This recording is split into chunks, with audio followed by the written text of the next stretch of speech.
Greetings, everyone, and welcome to another episode of the Critical Podcast. I'm your host, Jimmy Good, and joining me, returning, is my co-host, Mr. Joe Lever. Joe, how you doing? That's right. I was on a short hiatus, but I'm back. I'm back, baby. Back in black, back in white. I'm back in white. But yeah, anywho, I'm back. Black, red, whites, all the colors you're wearing there. As we talked about earlier, you are, for our listeners who might just be listening and not watching, you are wearing a shirt that's more about the KTM. It has Red Bull on there, but you're drinking a Monster Energy drink, so we hold no allegiance to energy drink until they start to pay us. So if they taste good and they pay good. Yeah, exactly. I'm just saying, Monster or Red Bull, we're mercenaries, basically. So if you want and you know what? I'd love to get a bidding war started. I would love to just do one each week, depending on who ups their bid more. So let's see if we can get that going. Anyway, I know it says don't drink more than 2 a day, but I'll drink 3. Maybe 4. I'll kill a whole case in a week. That'd be wow. That would be. Speaking of killing, you'd be killing yourself there. I'm afraid your heart would be like. I think I've said this. Whatever it takes to get it done. With help. So let's touch on the hiatus a little bit, Jimmy.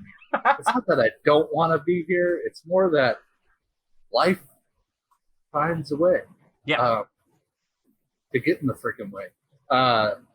Gosh, despite the COVID stuff that's going on and the nature of the beast these days, boy, am I busy. So, yeah, sorry to have been gone for a little bit. I'm so happy to be back. Very excited. That's fine. Well, I'm glad to have you back. It's okay. Don't worry about it. There was a few weeks there that I was like, you'll have absolutely nothing to say about the Mask of Zorro, so I will do it alone. Like I was like, I'm just going to do it. It's totally fine. But anyway, I appreciate you being back, Joe, and I appreciate everybody else tuning back in. For people who saw last week's interview, I did it with my mom, just sitting right here, because that's the times we're living in. And that'll be a nice little memento to look back on. But this week, as we've been doing for a little while now, we're focusing in on one thing, because unfortunately there's not a ton of news out there right now, but I think this makes it a little more evergreen. I want people to let me know. Let me know, tweet at me if you like this idea or not. But we're going to talk about one of the last films to be released in theaters back in 2020, when anybody's going to watch this, but more currently. And we're talking about Bloodshot. Now, Bloodshot came out back in March.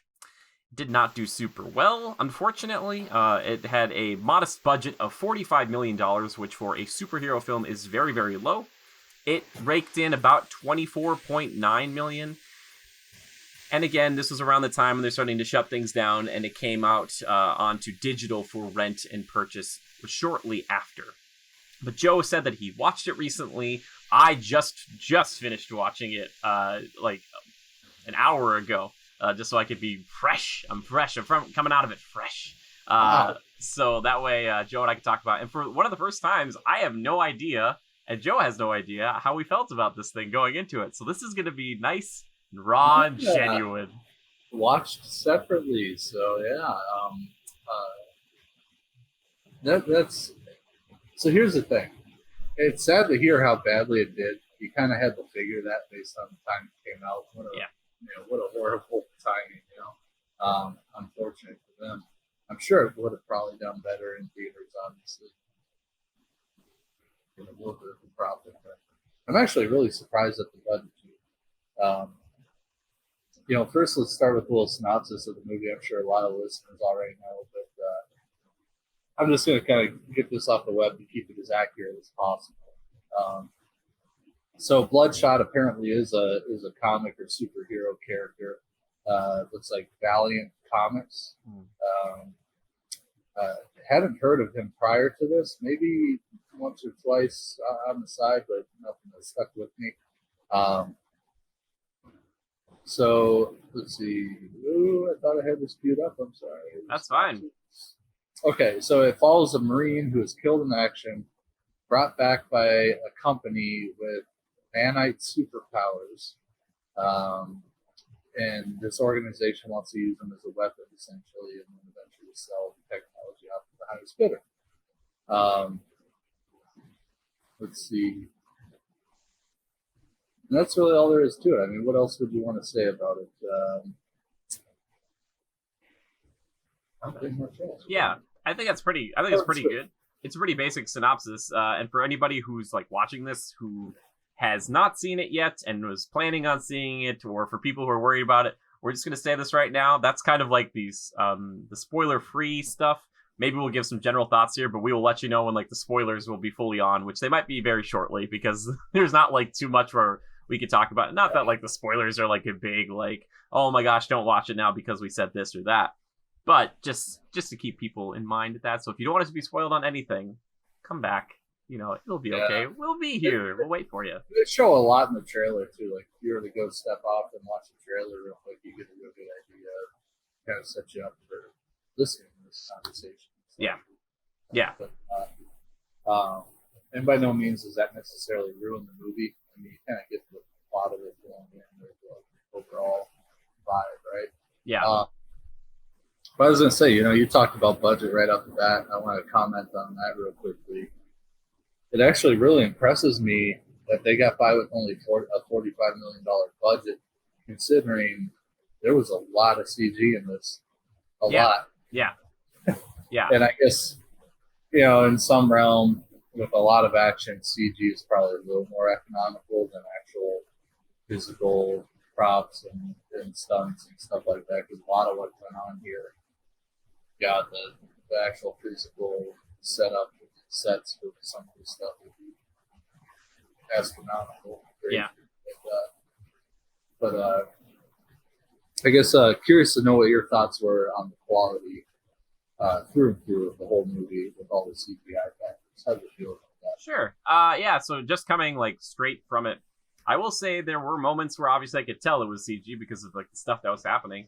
But I will give it to him because even though I knew it was on a budget, some of the stuff when they would slow it down, some of the images and things like that, I was like, that doesn't look too bad. And I was like, that's pretty good. And I get for a budget that is markedly lower than most of these ones we're seeing nowadays. That's, maybe a fourth or a fifth of what we see with some of these really big movies. It wasn't that bad. I really didn't think it was that bad. The quality, I think, starts to dip for me, not with the CG, but man, the editing is real rough in this one. And by that, I mean, this, like, action scenes or even just conversations sometimes, they cut a lot. There's a lot of jump to this, that. It's just, there's, like, sometimes kind of hard to tell what's going on. I don't know if you got that at all, Joe, when you were watching. Like, I don't know how recently you watched it. A little bit. I kind of agree. I think I watched it on Friday night. Okay. And, my overall feeling as far as quality goes, I thought it was really well done. The fact that they were willing to, it shows that they put time into certain moments, especially that they have the willingness to, like, you see in the trailer, he gets his face, like, kind of got blown off and it kind of rebuilds as he starts to look back. And there are multiple moments like that where it's just like really, what's the word, just really draws you in, and you're just kind of like, whoa, which is cool. And so I feel like they took their time where they needed to. Obviously, what's CG and what isn't, because what's practical, right? You get that. But the fact of the matter is that they drew me in enough that I wasn't going like, oh, that's bullshit. Like it looked legit. It looked like if this is a real thing, that's how it would happen. And so I kind of touched on the synopsis. Obviously, Bloodshot. He dies in. How does he die again? Oh yeah, so he was on a mission, and he was rescuing this hostage, kind of a thing, and he returns home. He doesn't return home. He goes back to, I think he lives in London because that's what his girlfriend was at the time or whatever. And so he's basically on leave. And apparently that syndicate or whatever, that group that he put down, the remnants of them found him to take him out, kind of a thing. And it's really kind of twisty because you don't know for sure if it actually happened or not. Yeah. Or I'm not sure if it actually did. it might have been like a setup kind of. I think he might have died something in somewhere else, and they just kept setting that back up again for him again. And yeah, it's weird. Yeah. That's why I think like the trailer. If we hadn't seen the trailer for this movie, I think it would have been a lot more interesting because at first you're like, oh, standard kind of straightforward action superhero movie, but then when they start to add these things on, you're like, okay, there might be something else here. Like, That's kind of fun. Exactly. And they actually kind of end the movie with you, like, right now. I'm still questioning, did that actually happen? Or was that like a staged memory and he died some other way? Um, because it's almost kind of inception-y. Yeah, for sure. uh, what happened with them, you can argue with your friends after you see the movie, right? But yeah, so whatever, he dies nonetheless. How we think we know, but maybe that wasn't the truth. I don't know, but then they bring him back to life through the use of this technology that this prosthetics company is developing. And it's basically microscopic nanites that almost, in a certain way, replaces blood or supplement the blood, and they're within it, and they can basically heal and regenerate anything. They also give them kind of superhuman abilities. The thing that and I'm just this way, I always feel like I want them to back it up somehow. Sure. I want them to describe how it actually works, why is the super strength a side effect of it, and not just the healing factor. It's weird. So essentially, he can slice his hand, and immediately you see the nanites almost start to rebuild it instantaneously. So, like, when he gets half his face blown off by an explosive, it regenerates within 30 seconds. Yeah. And he's back to normal. He can have total parts of him blown apart, and the nanites like fly out, but they start to regather and come back together as a cohesive body. It's OP. Yeah. But I feel like it's necessary to kind of touch on that so people understand what the powers are, what he's able to do. But I mean, he could fall off of a tall building, hit the ground, and splat, and he could rebuild, and still be alive. The thing is, God, does the guy feel any pain? I mean, he still has to feel it, right? I think he does, because when they slice his hand, he's always like, Yeah, what the hell, Doc? yeah, exactly. But yeah, touch on quality. I think we both agree it was pretty good. I agree with you that the editing is kind of choppy, back and forth, kind of cutty, got the shot, and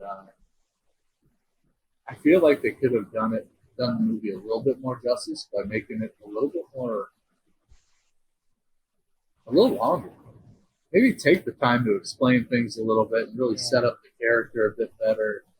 Spend time with certain characters a little more instead of leaving it so open to interpretation. Sure. Not that that's a bad thing in a movie, but I maybe want it to be a little more, just a little more intimate and descriptive.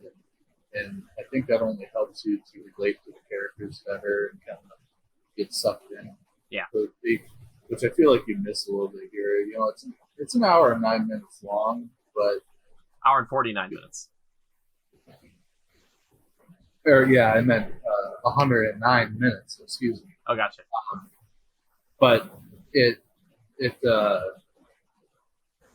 I think a little bit of length or maybe more meaningful time spent in certain areas and scenes would have helped it a bit. Yeah. And maybe helped it grow to something a little more pronounced and impactful than it was. Thinking of like Marvel scale. Yeah. Not that it needed to be quite on that level. It's just kind of where we set the bar these days. But yeah, so I think we're kind of towing the same line, consistent. Yeah. There. Yeah, I kind of wish, talking about, you made a really good point there. I was thinking it too. It's like, it'd be cool to spend time with more of these characters, even some of like the bad guys, just to know a little bit more about them. There's a few, who are the bad guys? Yeah, exactly. Who are the bad guys, right? I think obviously the main one is Guy Pearce, who I think does, out of anybody in this film, I think he does the best job with what he's given. There's not a lot of great lines. There's a few ones that there's one from Vin Diesel early on, and it was like, it hurts a little bit, but he's like, I'm going to go back to sleep. Or he's like, or maybe I'm going to wake up. And he says it in such a way that it's just so and it's not his fault because what is he supposed to do with that? But I love that the moment this super soldier wakes up, and they're like, you have all these super abilities. He's meeting all these other people. There's this one guy who lost his legs.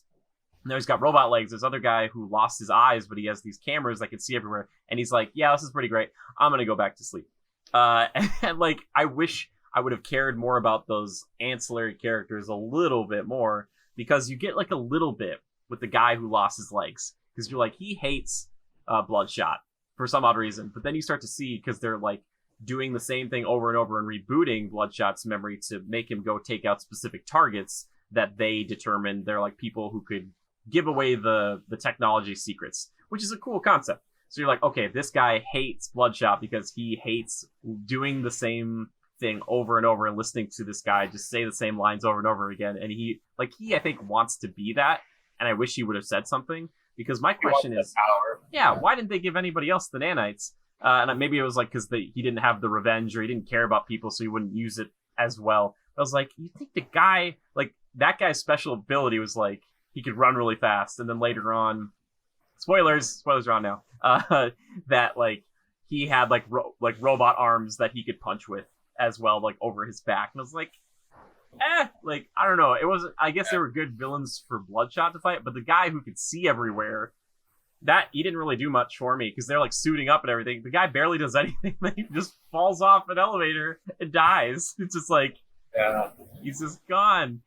He was still a military man, very capable, and with the gear he had, he served a purpose, but it wasn't like he was going to go toe to toe. You know what they were missing, Joe? They missed like an X-Men Origins Wolverine scene where like all of them did a mission together and they could show off their abilities, because the only time you get to really see it is when they're trying to chase Bloodshot down later on, and the guy who can see everywhere throws up like these little satellite things. He's on a motorcycle with a cool helmet, and they're like chasing him down. I was like, oh, okay, so this guy's capable, but he's not going to be the guy who's going to like try to fight anybody. He's like your reconnaissance guy.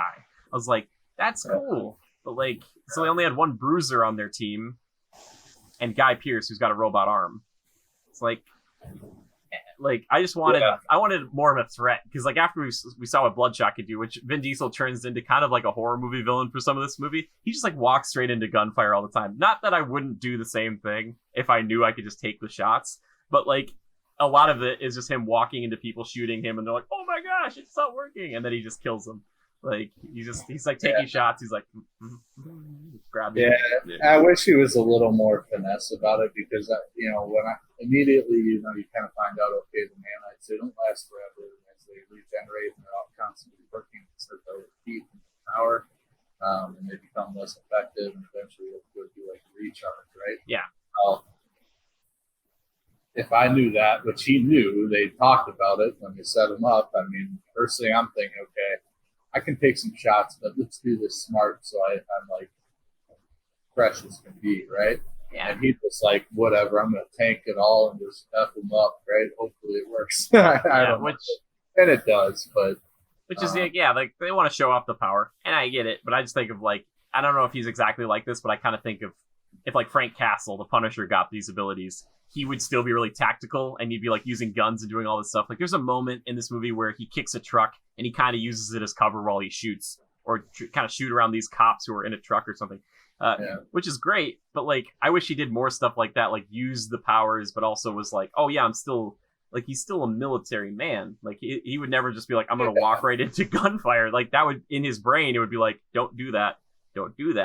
So instead of like Hulk style, maybe a little more tactical. Yeah, you get a couple little spurts of that, which would be so cool. Like Captain America. Like Captain America could bulldoze his way through a lot of people, and he does, but he's still tricky. Like, he still has stuff that he does, you're like, yeah. And this is what I would draw. Like, if you think of like Captain America and Punisher kind of put together, and a little bit of Wolverine, and that's who Bloodshot is. Like, that's kind of that character. And there was a moment where I was hoping, and I love the visuals and the kind of the tunnel sequence where they knock the flower over. I thought, and I've heard this from another podcast, Weekly Planet, check them out, where they were going to maybe coat him in white and make him look like Bloodshot from the comics. And I was kind of hoping we'd see that, because Bloodshot from the comics is a very specific, like, he's like pure white, red eyes. Like, he looks kind of freaky. And I was hoping we were going to get that. But I do like that sequence, because they had some fun with like the imagery, and there's like these red flares that were going off. And I was like, oh, this is pretty. Like, this is neat. This is kind of like the set piece moment of it. Whereas like the last fight with the other two kind of enhanced gentlemen, I don't know. They didn't really do it for me. So. No, I agree. That moment in the tunnel clearly was going to be kind of a one of the peaks, right? Yeah. Throughout the film, of all the scenes, that was probably the most well done, and the setting and everything really helped it. But yeah, you don't get that full Bloodshot moment until maybe the end. So he pushing himself. Yeah. And even then, he's not like full pale or anything, but you get the red eye. He looks cool. Yeah, I just was like, it was interesting. And there was a moment too, another shot that I really liked is when he's kind of remembering everything. And it's always like the bad guy in his memory, the guy who's torturing him and kills his wife, is doing like this dance or whatever. And they show like 5 guys as like, because they're in like this torture room, it's like a slaughterhouse. And they're kind of panning the camera between like the different pigs on the wall. And it's always a different dude, but in a like the same outfit. And I was like, oh, they're getting closer to what I wanted, which was a kill montage, which would have added a little to the budget. But I was hoping to see him like think about all the guys that he's gone to go kill, and like if they would have been in different ways, because it always seems to be the same way. He just finds the guy, grabs a pistol, and shoots him like point blank. I was kind of hoping there'd be like one where he had a sniper rifle, or one that he had like a grenade launcher or something. I was like, this could be so cool to be like, this is how many people you've killed over 5 years. Like you didn't know. Sure. Like, like they kept showing up and they're like, dude, you don't know who I am, and he's just like, boom, like. And or just it would have been a lot cooler. I wanted it to be more intimate, and I wanted him to think about the memory they planted, and this may have really happened. Well, it didn't really happen. Yeah, because she's alive. She's moved on. Oh yeah, she's alive. She's moved on. But apparently, were they or were they not married? They were together in some way, but separated after he disappeared. I think they got married, and then what happened was, because she says like, yeah, I know you always came home, but I wanted you to stay home, and that's why we she's like, I moved on. So maybe they got divorced because she was like, I can't keep doing this. Like, you go away and then you come back. Which I thought that scene was probably some of the best Vin Diesel stuff in this movie, where he kind of is like talking to her, and then he kind of recognizes that she's kind of taking a step back because he's gonna like go in to like kiss her or something, and then her daughter kind of runs out, and he's like, like what? Exactly. He's like, how long have I gone? I was like, yeah. So that was the best. I liked Vin in that moment. But yeah, so I guess that's what happened. They got married maybe, and then they didn't.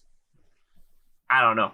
But anyway, if the memory that got implanted into your mind was that your wife was killed in front of you by this person every time, would you really just confront the guy knowing that you have all these powers and you're basically untouchable? Would you just like point blank do it and get it over with? Yeah. Or would you like twist his kneecaps off by a pair of hands? I feel like I'd be pretty brutal about it. This movie is like so on the edge of R, because there's stuff like that. Like you said, Joe, there's a moment where there's like a lot of like, there's like blood splatter, but it's just on the monitors from like watching like a thermal imaging thing. So it's like, okay, that's how they get away with that. Or there's like the guy in the beginning who was like, tell them all to back up. Like I was like, oh, he really, like they wanted to have him go sweary, like go crazy, because like no one really curses a lot in this movie, so good on him. But I feel like if they would have had 5 more minutes to do whatever they wanted, this movie could be R really quickly. And you're totally right, Joe, because like if you found that guy, it wouldn't be like, I told you I'd find you. He'd be like, yeah, I told you I'd find you, and he'd pin him against the wall and put his arm through that dude's arm, like chest into the wall, like break the wall down behind him. Like that's what he would do. Which I will say this, I don't know if it's possible. Maybe I'm just dumb about these things. For someone who knows punching bags a little bit, I see this a lot in movies. Captain America maybe did it best in the Avengers. When he hits it so hard, it knocks down. In this movie, he hits it so hard and his fist goes through it. And I don't know if it's because like the nanites make him have like a sharp fist, because then he starts punching the column, the concrete column, which is cool, but he cracks that, and I'm like, okay. So the funny thing is, it's funny you mentioned this, because I thought about that in that moment. I'm like, with a bag of just blown off the chain. No, because what's going to break first? The vinyl that holds the beans in the bag, or the chain that hangs from? Probably the vinyl, because it's just a thin membrane punched through it, right? It made sense, right? So I get what you're saying, right? I mean, either works. I don't think people necessarily question it too much. But the thing is I thought of that exact moment, Captain America, and it's like, which that makes sense. All right. And I'm like, I watched this with our buddy Drew, and I immediately said when he started punching the concrete column, I'm like, "Yeah, there's a bright idea. Take down the structural support." That's the one thing holding up the building, and it just comes tumbling you down. take one down, the rest start to crumble. You know what I'm saying? They all depend on each other. Yeah. We talked about Bloodshot a lot, and I'm sure we'll come back to him, but I do want to talk about the two other kind of main sidekicks of this movie. One that shows up kind of early, one that shows up pretty late.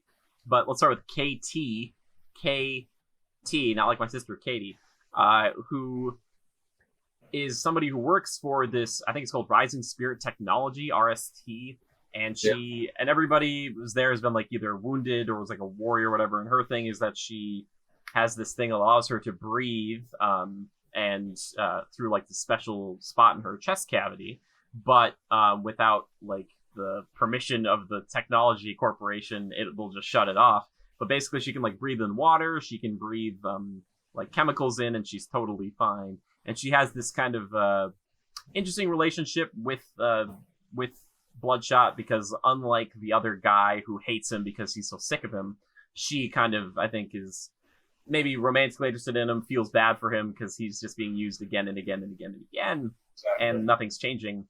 The one thing, though, that I was thinking about last night when I started watching this, that whole water dance sequence, I don't know if that's lifted from the comics, where she can like maybe be underwater indefinitely, but she's doing this water dance, and Bloodshot's just like watching her.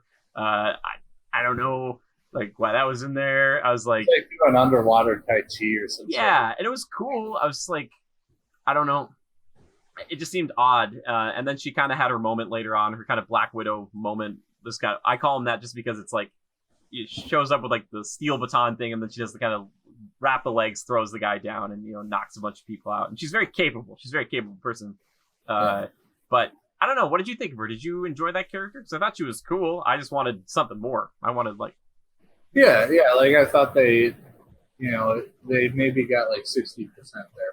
Yeah. There's a 40% like character development and maybe a relation to Bloodshot or Gay, but that would maybe take it that next step to fully wrap that character up and make it all feel good. That's 40%. Yeah. So I kind of agree. But did I like her? Did she fit well in that role? Yeah, all that good stuff. I agree with you. There's a little bit lacking there where you think it could have just been a little more pronounced and prominent, but maybe all cohesive. Yeah. You get the vibes from her emotionally of, she, like you said, you summed it up well, that she kind of felt bad for him that he had died, and all he's just being cool, and she doesn't think it's right because he's still a human, he's alive again, to think for himself and all that good stuff.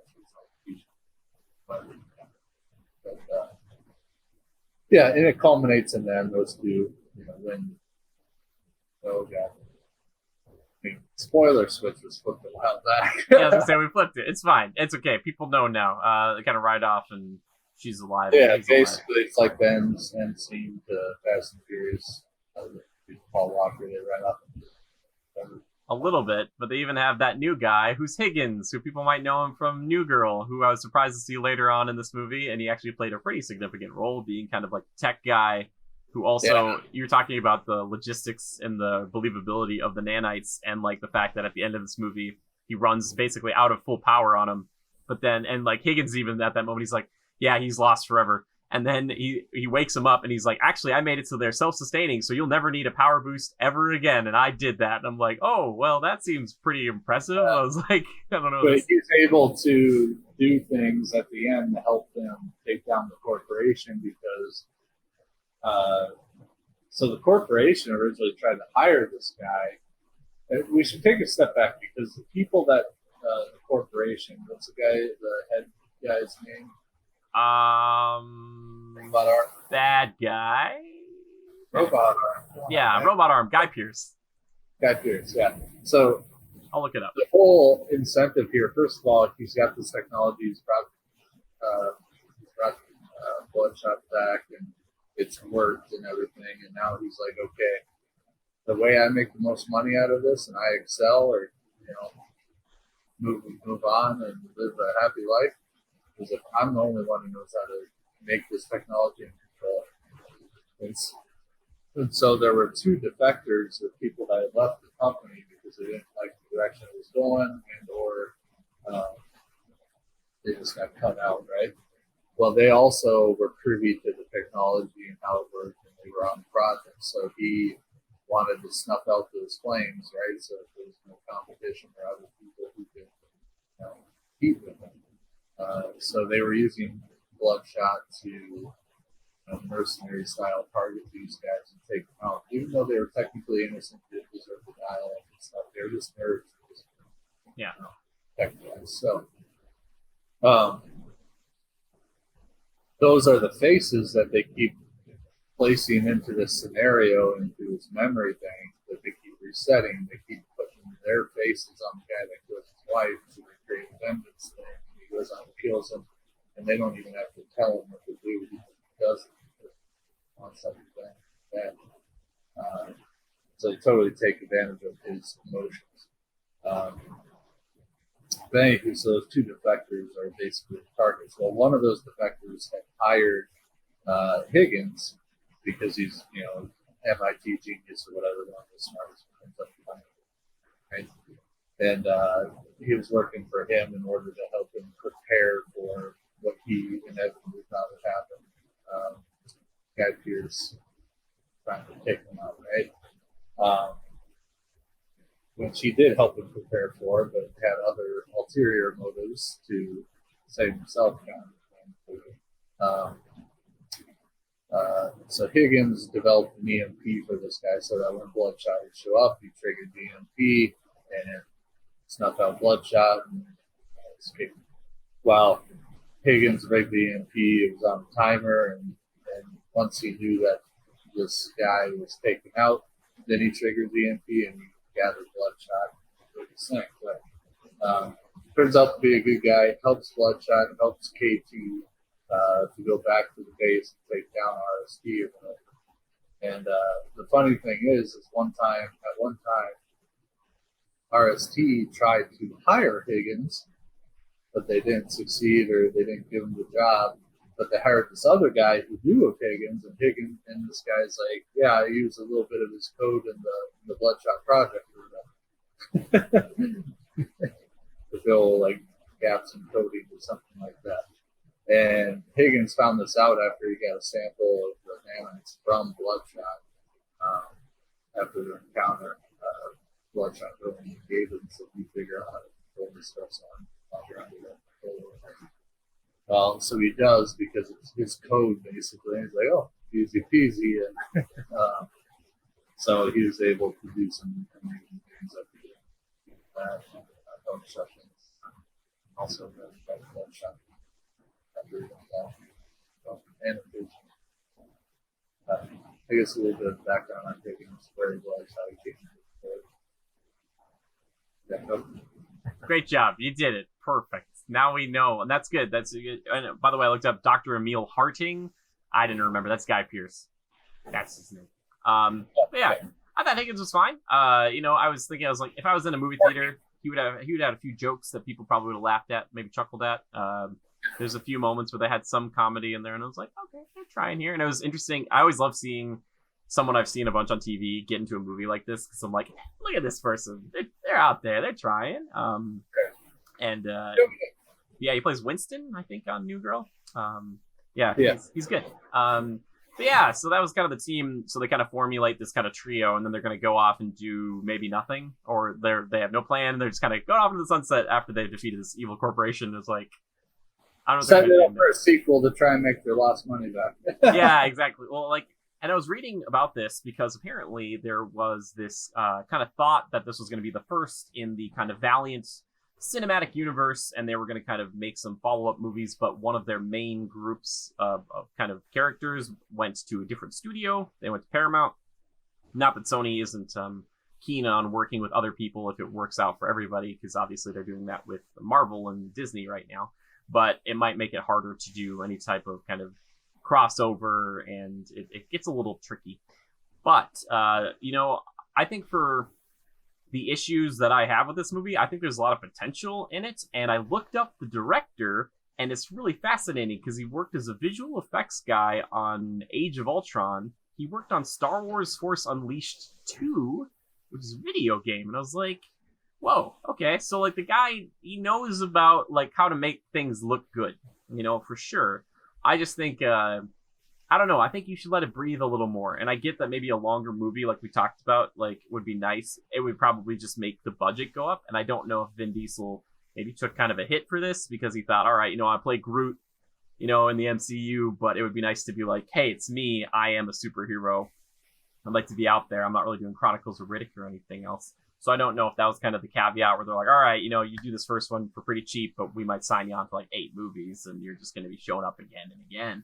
But I think there's a lot of potential, and I would like to see this character more because they had some ideas where it was kind of Matrix-like, where he and that Harding guy would like kind of go into a virtual world, or he could upload ideas like the schematics or the manual to a jet, and he could learn to fly it like immediately. I was thinking like, oh man, you could have a lot of fun with that because again, like the Matrix, where it's just like they teach you kung fu. They're like, there, you learn kung fu. And you're like, ah, sweet, like that. Yeah, that's cool. Did you like that? How he could use the nanites for more than just power and regeneration? He could actually like access the web and like process simultaneously immediately. I thought it was cool because I thought it made him even more interesting than just like your classic like Captain America Punisher type, where it's like he kind of had the tech of Iron Man a little bit too, where he's like, all right, I can think this through, or I can figure out where the convoy is going because it's like the only group of 5 cars heading in one direction like this in a line, and he's like, I know right where to hit them. And I was like, that's pretty neat. But I wonder too if like I guess he gets him in a tunnel and he gets like the flower and stuff. I was thinking like, wouldn't you just find the convoy and hit them at the perfect moment and take out the car with the guy in it that you wanted to kill, and you just like you get him right away? Like he's like, I gotcha. I mean, there could have been some efficiencies here, but it wouldn't make for as exciting of a movie, right? That's true. A movie's got to be a movie. That's what I think sometimes too. Like, oh, it's cool. Like, they got to do that. Sometimes you just got to light up a server room with like gas grenades and throw fire on it or something. Which that little device she throws in there is very reminiscent of the sleep gas device they use in Ocean's 11. That's all I'm trying to say. It's like a little silver disc. Check it out sometime. I don't know where they got that. But yeah, I enjoyed it. Again, I think the editing is the biggest issue I had there. That chase scene when they're trying to get Bloodshot with the 2 kind of supers, it was a little. I was like, I couldn't tell what's going on, and I like to think I've got a pretty good ability to comprehend action. But I was like, guys, what's happening? I was like, everybody slow down, because there's like some cool things that this movie could do and did do. I just feel like I don't know if it needed more time to breathe, more money. I'm not sure what it is, but I think they're on to something. The problem is because of the time it was released and maybe not having the same recognition as some of these other superheroes do, it's just a hard one to get people to like rush out to see. But I'm hoping that like rental wise, they'll be like, oh, people really wanted to watch this movie. Yeah. So that's how I feel about it. Joe, how do you feel about the movie? Yeah, I thought overall it was, I was skeptical going in. It didn't get the greatest reviews, but they also went the worst. It's kind of middle of the road, and I think that's kind of where it belongs. We got out of it. Vin Diesel, I think to a certain extent, with the things he's been in and everything, I almost don't look at him with the same rapport as somebody like Robert Downey Jr. or a Chris Evans or even Hemsworth. Yeah. Unfortunately, I think Fast and Furious has kind of ruined him a little bit for me. I don't look at him kind of the same respect. And I hate to say that. He's good, and I like him, but he's at such a lane, Yeah, it's sometimes hard to understand him. Yeah, and it's not that I dislike him. I just think I don't know. Somebody else in that role might have been developed more of a rapport with me or an audience than he did.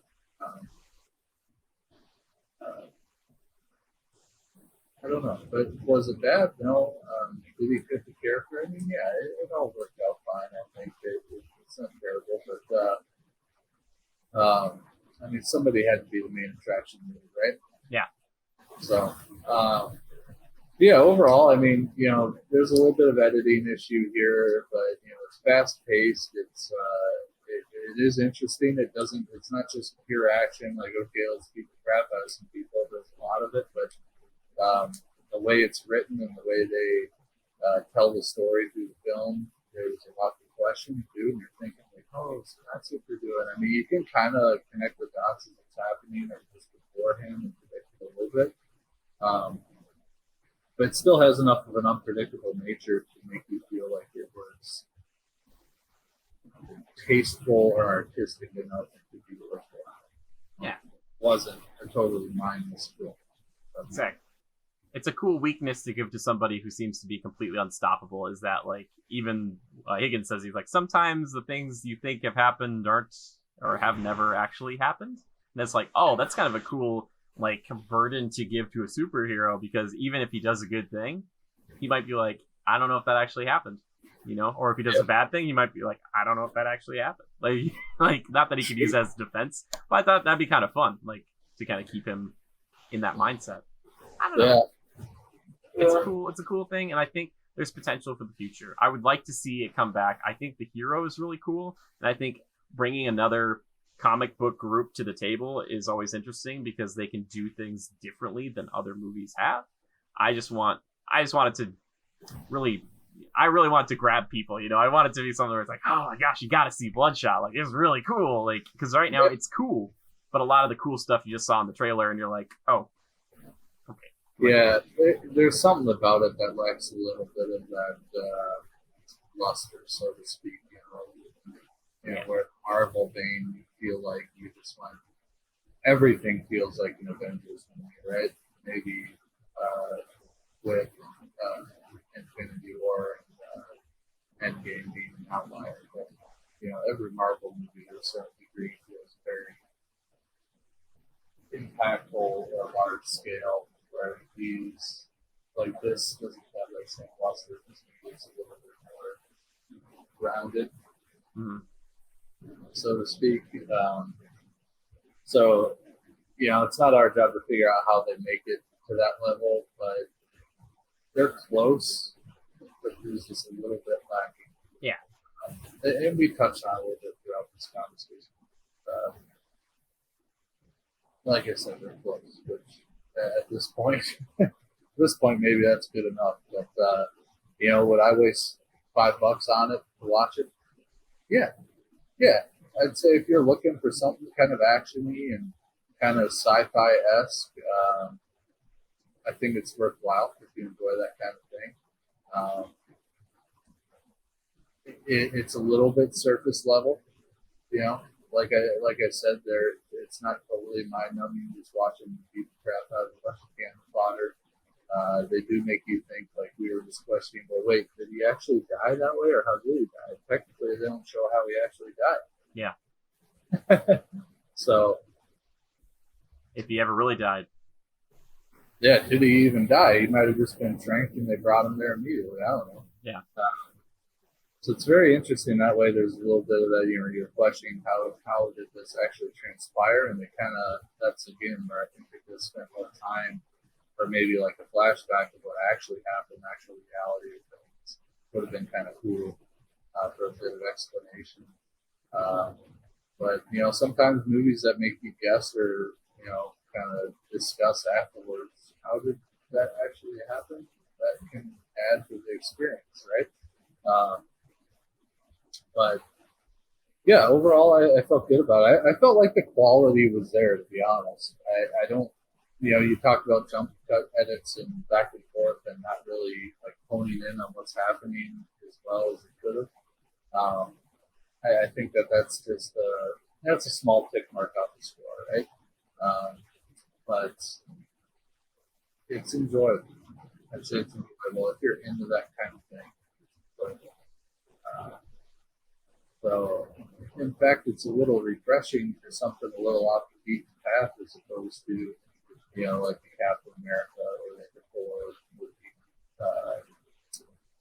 I find this to be a little more, just because it is a little more grounded, right? And I always thought that about Captain America too, but I mean, I always thought that about like even Iron Man, right? The technological development of the suit that you use and its applications. I always got kind of sucked into that. a lot more so than something like Ragnarok or Thor, Dark World, and stuff like that. It's a little galactical. So I kind of appreciate a movie like this that's a little more grounded, maybe a little bit more intimate, but needed to spend a little more time with the characters themselves. Yeah. Um, Well, there you go. What else? What else is there to say? That's it. Bloodshot, a perfect film. I'm just kidding. See, they should have had Christopher Nolan direct it, Joe. That would have been great because at the end, no one would have known what happened. They'd have been like, did any of that happen? Maybe. I don't know. And then like Leonardo DiCaprio would walk in with his little top and spin it. But something in the making of this movie to make it a little more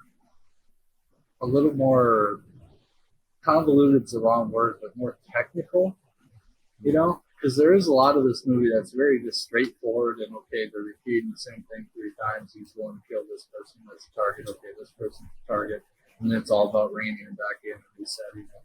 But then he goes back against something that made him a little bit formulaic.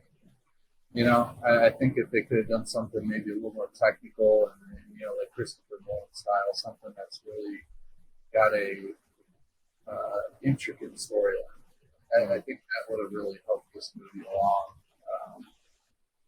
Project a little further.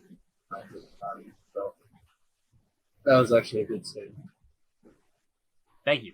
Well, there you go. That's Bloodshot. If anybody has actually watched it and wants to kind of leave their own review, please leave in the comments or tweet it at us, because honestly, I want to know if people have been watching this. If you haven't seen it and you're on the fence about it, hopefully this information that we've given you can kind of like steer you one way or another.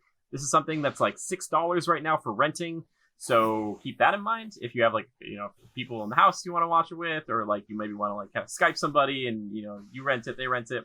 I think for $6, it's much easier to like watch this type of movie as opposed to being like, I need to go spend $15 on it in a theater. So keep that in mind. And I'm interested to hear what people think about this, because the Bloodshot fans out there, which I'm sure there are some, clearly there are. I wonder what they think about it. And I also think I think when you find groups of people who love very kind of specific things like this, or who aren't as as big and as well known as the Avengers or the Justice League, I think you find some of the most passionate people, because they're like, yeah, man, I've loved Bloodshot since way long ago, and nobody's ever really heard of him, but I really like him more. I really like this other superhero from Valiant Comics, and I think there's potential here. Here's hoping. And people like that are probably very hypercritical of a movie like this, so we probably do it any justice in that room. Somebody like that would probably been like burning rubber on this thing, doing donuts. I was gonna say, I don't know a lot about Bloodshot. I knew a little bit before all this, or even the movie was announced, but still, even then, I was like, not much at all. But then again, I could say that for almost all comic book stuff, because I don't really read a lot of comic books. I'm so sorry. It's just the truth. But I like to kill time in a lot of ways, Joe, and that just means we're getting into that segment of the show that I like to call, that you like to call, that we like to call Time Killers. That's right, it's time for Time Killers. Movies we're watching, games we've been playing, TV shows we've been viewing. Let me go first just quickly, because I know you got stuff to say. Might be the same stuff, but it's okay. I've been watching Dragon Ball Z. I started that back up on Funimation. It's old, but it's pretty good. It helps to watch it while I'm kind of doing other stuff, because a lot of times not a lot happens in an episode. There's a lot of just yelling. Which is a lot of screaming or powering up. But it's an interesting show, very colorful, and I can get why people are still so fond of it, because I didn't watch it when I was a kid. It was more Pokemon for me, but Dragon Ball Z. And been playing a lot. I've been playing through all the Gears of War games. Got to finish up Gears Tactics, and that's pretty much it. I got to finish up Hellsing Ultimate, which is another anime that, Joe, you would really like, maybe, because it's about crazy vampires. Anyway, that's what I've been killing time with, Joe. How about you? What you been killing time with, buddy? I'm sure everybody can take a guess. Obviously, Warzone has been my main game as of late. But other than that, what have I been watching? Not a heck of a lot of stuff. What did I just watch recently? Oh, last night I watched the movie Underwater. Oh, you did? What? I want to watch that with you. I did. How was it? It's not bad. It's kind of like the Alien movie where they're stuck on the spaceship with the aliens free and they're trying to make their way from one end of the ship to the other, kind of a thing. Like Alien? Yeah, I can't remember which Alien. I was getting confused. It's the first one, yeah. Okay, so anywho, it's similar to that, but a little different, and then you get a little Pacific Rim vibe in there. Sure. It has a bit of a creepy vibe to it, but it's nothing. It's not a knock your socks off film. There's not much that gets you, character development wise, or just characters even really considered. It's the whole plot or idea is good. It has legs to stand on, but I feel like it could have been better. It's not. There's a bit of suspense at your seat, but it's nothing that's going to be like, I got to rewatch that 5 times. Yeah. How's Kristen Stewart? Fine. Her character is like Ripley, kind of. Ish. Sort of. It didn't require necessarily large acting shots by any means. It's more about the journey and how they're going to escape and get back to the surface, which I don't want to spoil it for anybody, but at the end you get a bit of Pacific Rim vibes. Yeah. And spoiler, the whole operation is a mining operation. That's why they're at the space at the seaport. And you can guess right from the trailer that it's not just the base started to collapse under pressure because something failed. It's because of foul play by right? Yeah, it's a cool concept, I think. It is, and it's very. I think more than anything, they kind of established the whole. How would you feel being 7 miles under the ocean surface under immense pressure and having to deal with this? Yeah. Yeah, I would never go swimming again. I'll tell you that. Yeah. It's like Marcus Brody, or is it not Marcus Brody. He's from Indiana Jones. I think of Police Chief Brody or whatever from Jaws. Like after that stuff, I'd be like, I'll never go near the water ever again. Yeah, exactly. Yeah, this is interesting. It's a bit of like a journey and like a strenuous thing, and you're like, oh, what are they going to do now, or are they going to make it, or that sort of thing. Never did my heart rate necessarily increase much, but sure. But it was fun. It's not very long, and it's all a very cool concept, but it just fails to really drive through. Yeah, would you recommend it? Yeah, for a $5, $6 rental, if you're looking for stuff to watch, I think it's a good movie, right? Yeah. Is it R-rated or PG-13? I believe it's only PG-13. There's Okay. nothing crazy in here. I mean, you see a couple you barely see, but bodies include, right? Sure. At one point, you see a corpse, right? It's crazy. You get the alien vibe a few times. You never get. You get a couple moments like a full vibe with the creature, the unknown thing. You get quite a bit of that. Yeah.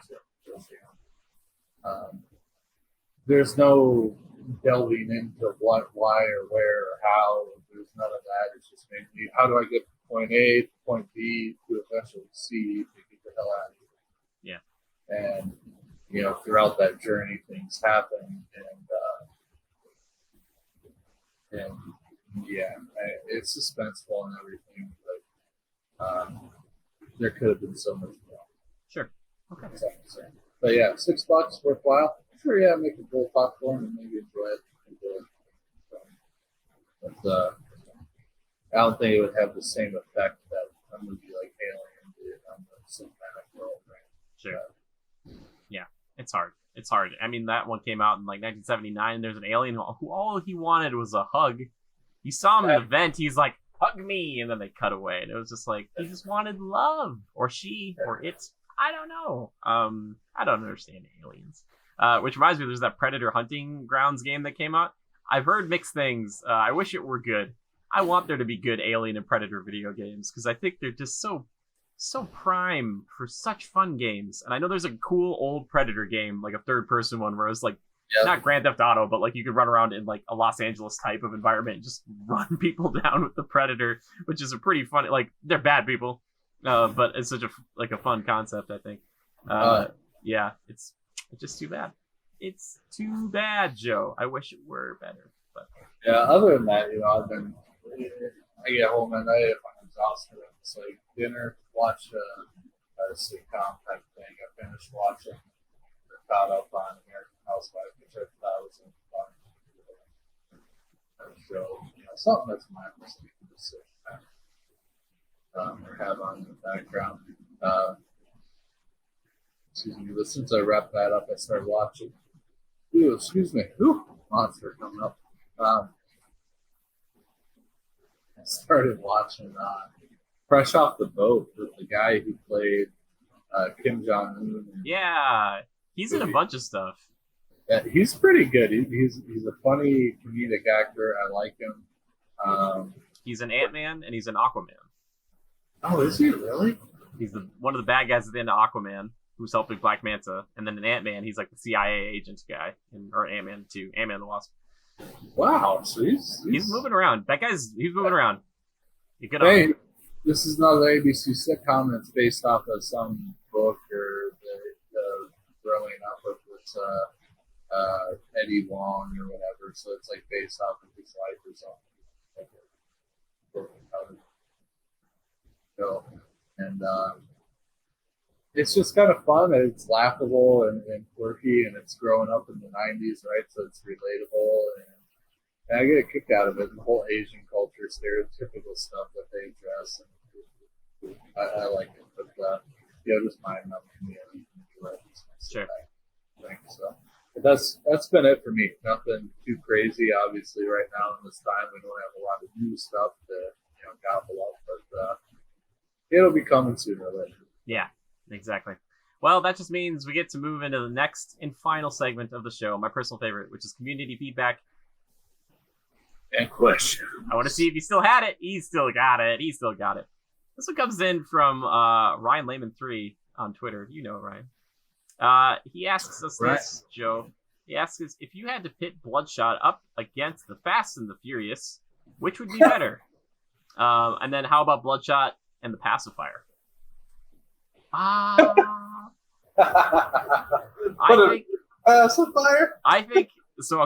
think I haven't seen Pacifier in a long time. I think Bloodshot's maybe more entertaining for me now. But as far as Fast and Furious, I feel like some of them Bloodshot's better than, but there's other Fast and Furious movies where it's better than this. So I don't know. I think Bloodshot's kind of in the middle somewhere. Weirdly. Exactly. Yeah. I agree. I mean, some Fast and Furious movies are just bleh. Yeah. Others have quite the storyline and they're pretty impactful and everything. I think those are more on par with the Bloodshot is. But there's a bit of a parallel there, I think. But, right. I think you're right.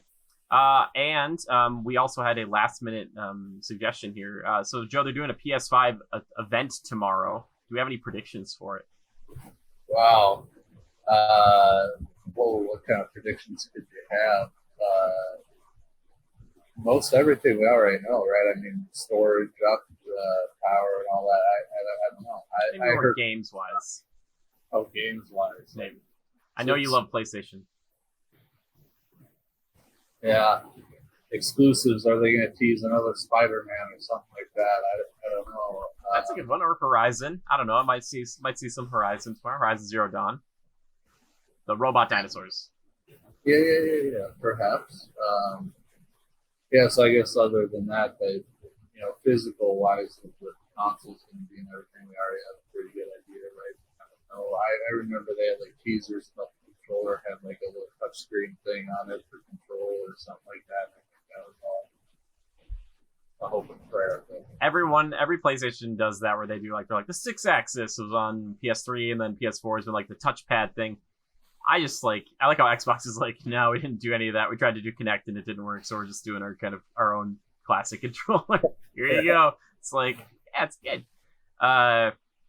Here's what I want, Joe. I want some Sly Cooper. Give me a new Ratchet and Clank tease. That'd be great. I'd love to see it. But also more of that Godfall game. Show me some of that Godfall game. That kind of third-person slashy launch title. Show me 5 minutes of that game. Like, I want to. I mean, the group of us, all of us and our buddies, go PS5. I doubt it. Yeah, PS5. Yeah, it'll be Halo or something. Yeah, it's a good. I'm interested to hear what people think. And obviously, by the time you guys see this, it'll have happened. So maybe we'll talk about it a little bit next week to some degree. I also did just kind of randomly ask everybody what their favorite mythical creature is, just because I wanted to know on Discord, because I just want to talk about griffins. Mage, first thing he said it came to mind was a phoenix. He says because he thinks he loves the idea of a bird of rebirth. Layman's terms, he said, I'd say griffin because a lion body that has wings. It's amazing. A bearded Scotsman 86 unicorn. It's the national animal of Scotland. Is that okay? Wow. I don't know. And then Ryan's fault Hydra. Reason being they are very epic. But Ryan's fault's mom chose dragons. But I agree with most people. Dragons, they're taking up too much of the limelight, but apparently there was this game a while ago I forgot about. It was called Legendary. It wasn't a great game. It wasn't well received, but it's like a bunch of griffins. They're in like a post-apocalyptic world, like trashing everything. I was like, oh, this looks pretty cool. It's like griffins. Griffins, give griffins lightning breath. Every mythos, give griffins just like they could breathe lightning. That would be cool. That would help them. It's like an eagle head, like a lion body. Wing. It's just so cool, man. So you're on the Griffin train, huh? I'm on the Griffin. I love the Griffin train. Can werewolves count? Dude, for sure. Yeah. Right. Werewolves are sick. But let me be particular. The werewolf from Van Helsing. Dude. Yes, dude. It's my favorite version.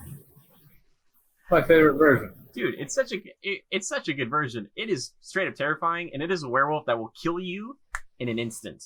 Exactly. Show you at the end. They're like, this thing. If something like this attacks you, it's like 10 feet tall, and if it jumps on you, you're dead. Even though I will give it. I watched The Wolfman a few months ago, Joe. I like The Wolfman to some degree. They made a very scary one, but I think a classic werewolf, and not the spindly, skinny one you get in Prisoner of Azkaban. I was so looking forward to that werewolf in Harry Potter 3, and I was like, oh, come on, Lupin. Like, he's like this kind of spindly, skinny werewolf. I'm like, no. I want my werewolf to be a chunky boy or girl. No, I want Van Helsing werewolf, the one with Kate Beckinsale and Hugh Jackman. Yeah. I agree, totally. Well, there you go, guys. That's going to do it for the show. If you guys have a topic, a movie, a game, or something you want us to cover in a future episode, all you have to do is tweet the hashtag Critical Podcast. That's right. You can tweet at our official account, which is at GoCritical, or you can tweet at me personally. I'm at JimmyGood013. But if you'd like to tweet something at Joe, tweet him a gif of something werewolf related. Joe, where can they find you? They can find me at Lever_627. That's Lever just like Lever. Still got it. He still got it. Thank you. And, for everybody who's been tuning in here, like I said earlier, I've been streaming on Twitch a bunch, usually Monday, Wednesday, Fridays in the afternoon. But you never know, that might switch up. And for things like this PlayStation event that is in the past for you guys, the future for us, I'll probably be streaming that live, so you can come hang out if you want to see that, along with everybody else. I just want to thank everybody who's been donating not only their time, but also their money to our Twitch account and to our Patreon. We have a few new patrons for this past month, so thank you so much that you guys, you see your names from the $5 tier and up at the end of the video. So I appreciate you guys, my conscripts and my mercenaries. And those conscripts and mercenaries, well, they get this show a day early. A little way to give back. But if you guys want to donate, that's the place to do it. But just seriously, you don't have to do any of that. I just appreciate anybody's listening to this. Because sometimes, Joe, I make these things, and I'm like, is anybody going to listen to this? Is anybody going to watch it? And people do. They do. So please, I want feedback, baby. Give me that sweet feedback. Oh, so good. Yeah, and now Joe will return next week when we do a full Call of Duty episode. I'm just kidding. I wouldn't do that to myself. Because then I'd have to go play the game. And I've secretly been playing it without telling him, and it's a whole thing. He's just silent. So I was like, no, that's a joke. Joe, I wouldn't do that to you. Why would I play that game without you? That'd be heresy. Heresy. Just like my good old buddy Zod likes to say. Heresy. I want to watch Man of Steel again, man. I was watching a video on that. I want to watch Man of Steel again. I think it's not that bad. Get Henry Cavill back to the table. It sounds like he was at the table. Dude, he's coming back, dude. He's back in. Let's get Brainiac. Let's go. Let's just do it. Let's freaking do it. Ugh, I'm stoked. Okay, anyway, thanks everybody for tuning in. As always, appreciate you listening in during these hard times. And until next time, just remember to adapt and overcome. Bye-bye.